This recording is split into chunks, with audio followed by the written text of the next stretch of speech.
چې ټوله شپه ټوله ورځ دا روژه ده او د شپې منځونه دي او عبادتونه دي، خو چې دا ګاونډی له ضرر ورکوي او خپلو ګاونډیانو له د الله نبي فرمایي د جهنم ولا ښځه ده. حسن بصري رحم الله فرمایل د چا چې خوی خرابي دی به خپل ځان له عذاب ورکوي، ځکه چې خلک به د هغه سره مقابله کوي، خلک به بد ګڼي، د ضرورت په وخت کې به ورسره څوک ښېګړه نه کوي، نو د ټولو نه لوی عذاب به ده ته وي. دا ما چې کوم حدیث ولوستو، نبی صلی الله علیه وسلم فرمایي چې دوه قسمه خلق به جنت ته نه ځي. لا يدخل الجنه، الله رب العالمین دا جنت پاک ځای پیدا کړی د پاکو خلکو دپاره، نو یو هغه سړی به جنت ته نه ځي چې دی مال جمع کوونکی یو بخل کوونکی، مالم جمع کوي، د سره د مالدارۍ بخیل هم یو د صفتللو کیلویم کوي، او دویم هغه سړی به جنت ته نه ځي چې دی بدزبانه وي، ستغه خولی د رونو سره، د ګاونډیانو سره، د مور سره، د پلار سره، د بچو سره. کله چې یو سخت خبره د الله نبی کوي نو هغې کې دی چې لا يدخل الجنه، مشرک به جنت ته نه ځي، او زناکار به نه ځي، او قطرحمۍ والا به نه ځي. نو یو هغه سړی د الله نبی فرمایي جنت ته نشي تللی چې د ده خلص تغی، کنزل کوي، غیبتونه کوي، بهتانونه تړي. ابي هريره رضی الله تعالی عنه د دنه صحیح حدیث سره دا نقل دی،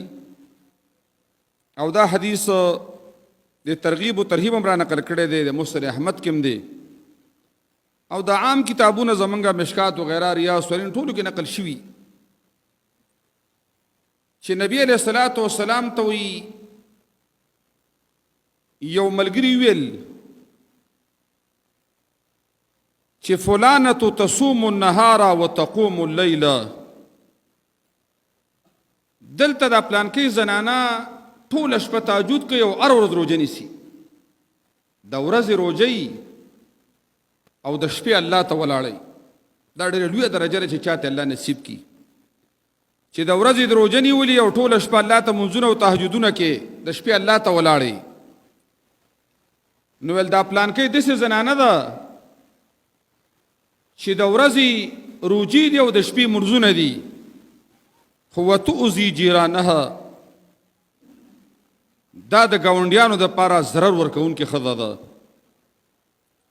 ګاونډیانو له تکلیف ورکوي، هغې غیبت کوي، هغې ته کنزل کوي، د هغې سره جنګ کوي، په هغې بدنامې لګوي. قال هي فی النار، رسول الله صلی الله علیه وسلم فرمایل دغه ښځه به الله اور ته او جهنم ته غورځوي، چې ټوله شپه ټوله ورځ دا روژه ده او د شپې منځونه دي او عبادتونه دي،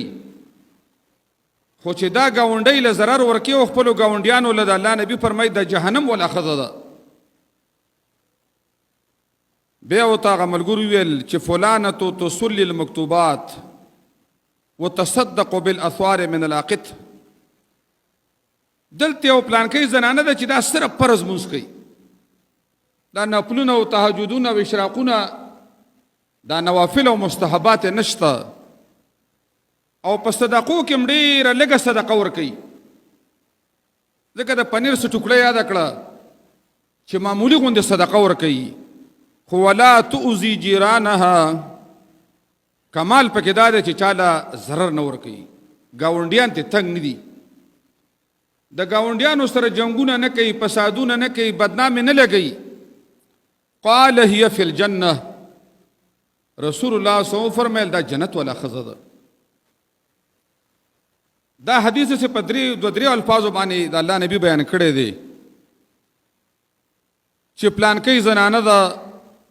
تکثر من صلاتها وصدقتها وصيامها،